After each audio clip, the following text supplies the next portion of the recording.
Hey guys, today we're going to be transferring the Belgian triple I made back on February 28th. Today's March 4th, so it's been about 4 days in the primary. The fermentation's starting to slow down a good bit.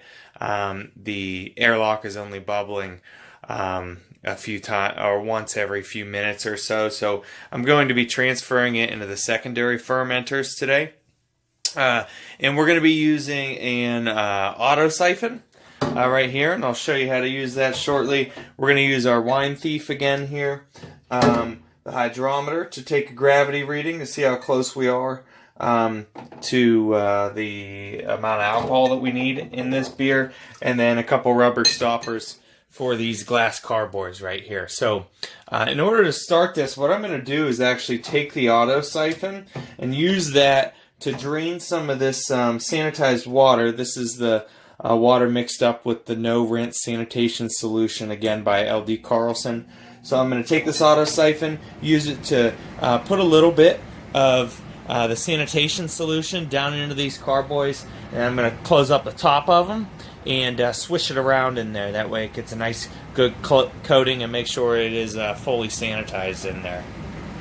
We're going to go ahead and get this auto siphon started here. Just a couple quick pumps will get that liquid fluid flowing down into there. I'm just going to, just a little bit, just enough to swish it. I don't want to waste it because it is kind of pricey. And then I'll pinch it off here. We'll go over to the next one. Get a little bit more. Get it slowed up again. There, and that really should be all that we need. We'll switch that around, then I'm going to dump them out. We're going to be ready to transfer it in. So while you're siphoning this into your carboys, of course, it is simultaneously sanitizing the carboys, but you're also cleaning out the inside of the auto siphon hose. So kind of two birds. Alright, so we have everything ready to go out here. I moved the glass carboys out to get them ready to transfer from the primary out of these. One thing that's important when you're moving these, when you're moving your beer around, after it's already been in there for a little while, you know, after the first hour really, or the first day you put it in there, you have to be very careful when you transport these. This is mainly just filled with CO2 at this point, and a lot of the oxygen's out of it, so you want to avoid sloshing it around.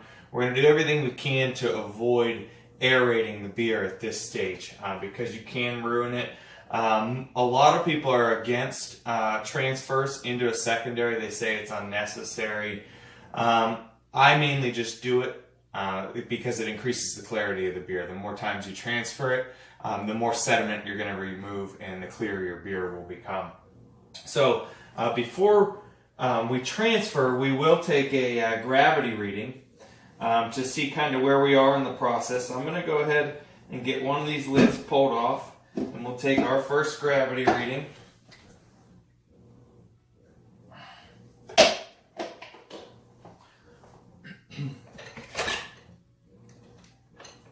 I have my wine thief here.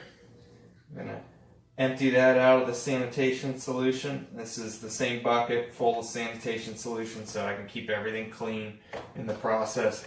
I'm going to dip my hydrometer once more just to get it sanitized. Drop it down in there. And we're going to go ahead and take a reading. The beer smells very good. It smells like a Belgian, that's for sure. So very quickly it has drastically reduced in the gravity. So right now we're sitting at about 1.02, so very low. So the fermentation process is nearly complete on this already. Now there's a lot more that goes into allowing it to sit in the secondary while the yeasts clean up the beer, increase the clarity of the beer and the flavor of it. So I probably won't be bottling this for at least a few more weeks, possibly another month or so, but we'll keep an eye on the gravity and monitor that as we go, maybe weekly. Before we move along to transfer into the secondary, I just wanted to get a shot of what the inside of the fermenter looks at this stage, and as you can see, all the trub along the sides here. So we're getting all that out of there. There's going to be a good bit on the bottom too, and the good thing is with this auto siphon, the bottom of it, as you see here, it won't actually pull in liquid except maybe 3/4 of an inch above the bottom of this auto siphon. So that's going to help to eliminate and leave behind a lot of that trub at the bottom of the fermenter. Okay, so we're going to go ahead and get started with the first one here. I'm going to get this tube out and get it down in. And there's maybe about 1 inch of sanitation solution. I'm just going to make sure I get all that out before we start siphoning. So I'll drop this down in nice and gently right into the bottom. I prefer to hold it steady in one spot because you are going to get a little bit of that trub off the bottom, but as long as you don't move around, it is going to eliminate it. Now, I try to get this down in there as low as possible, and I hold it right up against the glass side. That way, it avoids any splashing in there, and it'll run down smoothly into the bottom to avoid aeration.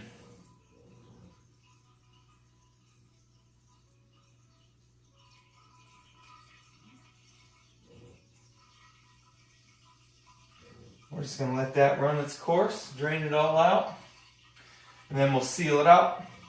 Now, one of the stoppers that I have has a stainless steel hollow tube here attached to it. I'm going to use that on one of the carboys.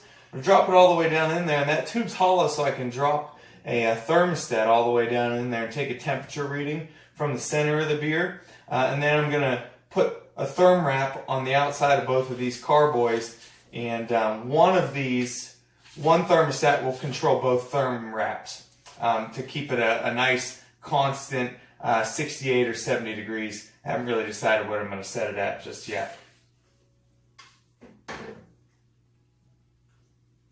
Alright, so we have all the beer transferred into the 2 carboys. I got them back in the bathroom here. Got the stoppers in them and the airlocks. As you'll notice, typically once you do this transfer, it's typically going to kickstart the fermentation process a little bit just because all the yeasts aren't sitting on the bottom. You kind of moved them around again, so you'll notice that the airlock activity picks up again. Normally it doesn't last very long though, maybe just a day or so. It's going to drop right back down kind of to where it was. So this carboy right here, I got the thermostat running down inside that stainless steel tubing.